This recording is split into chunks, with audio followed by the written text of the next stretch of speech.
Iran की Bushehr में शनिवार को न्यूक्लियर पावर प्लांट के पास हमला हुआ। इस हमले में एक व्यक्ति की मौत हो गई। रिपोर्ट्स के मुताबिक प्लांट के पास एक प्रोजेक्टाइल गिरा जिससे एक सुरक्षा कर्मी की जान चली गई। वहीं इजराइल ने ईरान के दक्षिणी खुजेस्तान प्रांत में महशहर पेट्रोकेमिकल स्पेशल इकोनॉमिक जोन पर हमला किया। फोर्स न्यूज एजेंसी के अनुसार इस इलाके में कई विस्फोट हुए जिसके बाद घटनास्थल से धुआं उठता हुआ देखा गया।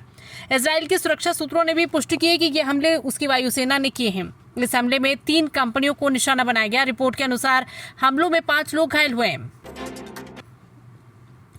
गर्मी के मौसम में देश के उत्तरी और पश्चिमी राज्यों में बारिश, ओले और बर्फबारी हो रही है। केदारनाथ में शनिवार को बर्फबारी के बाद पूरा इलाका सफेद हो गया।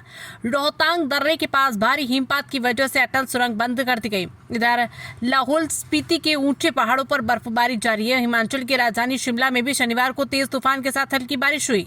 राजस्थान में शुक्रवार को रेगिस्तानी जिले जैसलमेर, बीकानेर में जमकर ओले गिरे। अजमेर, ब्यावर में आंधी से पेड़ गिर गए और टिन शेड उड़ गए। अगले 3 दिन ऐसा ही मौसम रहने का अनुमान है। पाकिस्तान में इजराइल अमेरिका की ईरान से जंग का असर दिख रहा है। वहां अगले 6 महीने तक मंत्रियों का वेतन रोक दिया गया है और 2 दिन पहले पेट्रोल 137 रुपए और डीजल 184 रुपए महंगा किया गया था। हालांकि देश भर में विरोध हुआ तो शुक्रवार को सरकार ने पेट्रोल 80 रुपए सस्ता कर दिया। पाकिस्तान में पेट्रोल 378 रुपए प्रति लीटर मिलेगा। डीजल बढ़ी हुई कीमत 520.35 रुपए प्रति लीटर पर ही मिलेगा। महाराष्ट्र के नासिक जिले में एक कार के कुएं में गिरने से एक परिवार के 6 बच्चे समेत 9 लोगों की मौत हो गई। हादसा शुक्रवार रात करीब 10 बजे डिंडोरी शहर के शिवाजीनगर इलाके में हुआ। पुलिस अधिकारियों ने बताया कि पीड़ित परिवार एक बैंक्वेट हॉल में फंक्शन में शामिल होने के बाद घर जा रहे थे, तभी उनकी कार वेन्यू के पास एक कुएं में जा गिरी। लोग मौके पर पहुंचे और आधी रात को 2 क्रेन और तैराकों की मदद से कार और उसमें सवार लोगों को बाहर निकाला गया। इस हफ्ते 10 ग्राम सोने के दाम 3,666 रुपए बढ़कर 1,47,000 हो गए हैं। इससे पहले ये बीते हफ्ते यानी 27 मार्च को 1,43,000 रुपए पर था। वहीं 1 किलो चांदी 2,22,000 रुपए से बढ़कर 2,28,000 के पार पहुंच गई है, यानी इसकी कीमत 6,166 रुपए की बढ़ोतरी हुई। वहीं सरकार ने सोने, चांदी और प्लैटिनम के गहनों को फ्री कैटेगरी से हटाकर रिस्ट्रिक्टेड कैटेगरी में डाल दिया है। इसका सीधा असर बाजार की सप्लाई पर पड़ेगा, जिससे कीमतें बढ़ सकती है। मध्य प्रदेश में नए एलपीजी कनेक्शन के लिए पोर्टल बंद है। ग्राहकों को 14 किलो सिलेंडर नहीं मिल रहे। भोपाल और इंदौर में परेशानी बढ़ गई।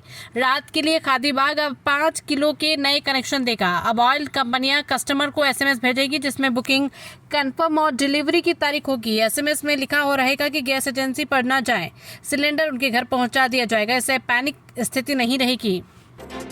मध्य प्रदेश में मौसम का मिजाज अचानक बदल गया। बैतूल और ग्वालियर में शनिवार शाम तेज ओलावृष्टि हुई, जबकि प्रदेश के 45 जिलों में आंधी बारिश का अलर्ट जारी है। सिवनी और रीवा में आकाशीय बिजली गिरने से 4 लोगों की मौत हो गई। गर्मी के मौसम में देश के उत्तरी और पश्चिमी राज्यों में बारिश, ओले और बर्फबारी हो रही। केदारनाथ में शनिवार को बर्फबारी के बाद पूरा इलाका सफेद हो गया।